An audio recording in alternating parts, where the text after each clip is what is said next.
Welcome to episode 6 of Celtic Wave, where we hear from two local big wave surfers about this extreme style of surfing.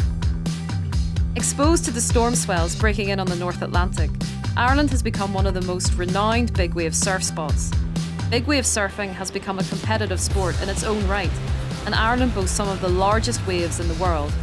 Surfing these larger waves is dangerous and requires specialist training for those brave enough to try and surf them.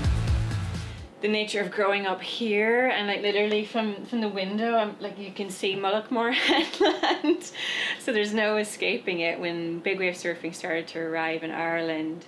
So when I was 13, I remember sitting then in my bed, Castle Rock, and my brother Andrew's in his bed, and we'd somewhere got this video, back when video things were a thing, not iPhones, and we were watching a surf movie called Monster Mavericks, and it was about these guys in California at this big wave spot called Mavericks, which is world famous now for having some of the biggest and scariest waves in the world. And I actually said the words, and I remember saying them, I want to do that someday. And Andrew looked at me and went, no, you don't want to do that, no way, you don't want to do that.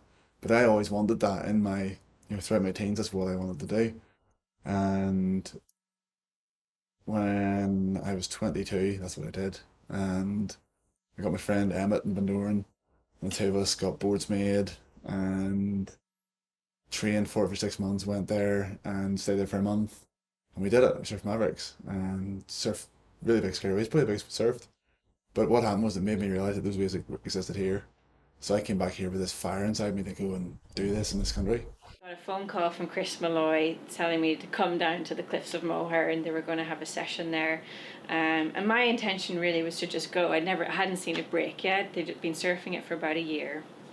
And my intention was just to go and have a look and not surf it.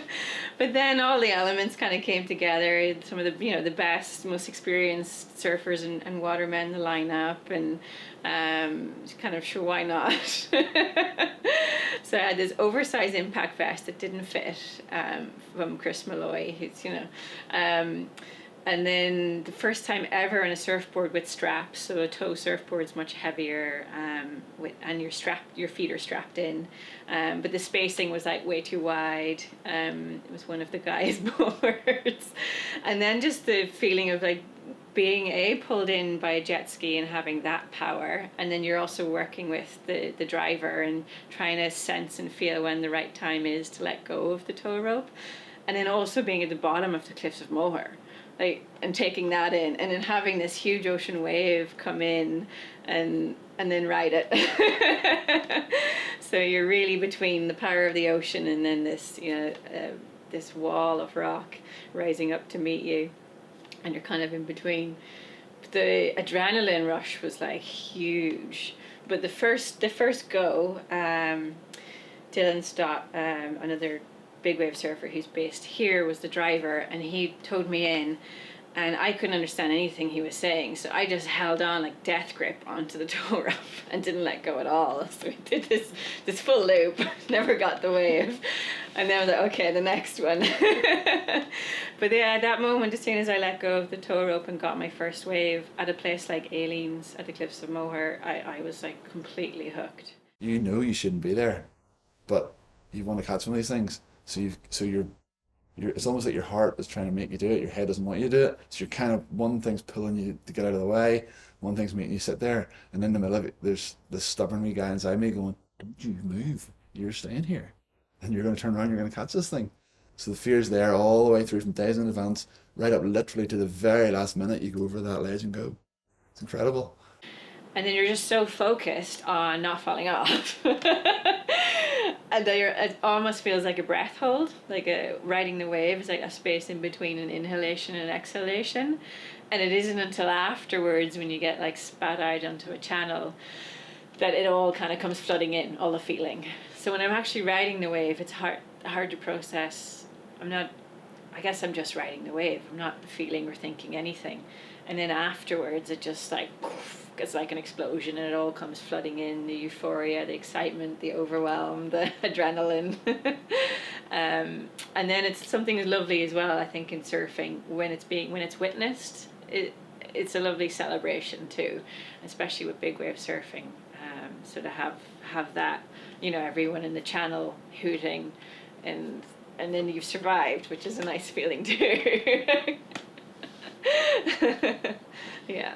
It's like as I go over that ledge and I get to my feet, I think all the focus that I had on all these different things which are affecting me, and I'm thinking about the wind here and the waves here, and what if I fall and what if this and blah blah blah. It just all disappears, and you're in the moment. Then you're only thinking about riding your board, and the awareness of even sound disappears. You rarely even hear the wave breaking. It's very, very unusual for me to hear the wave go.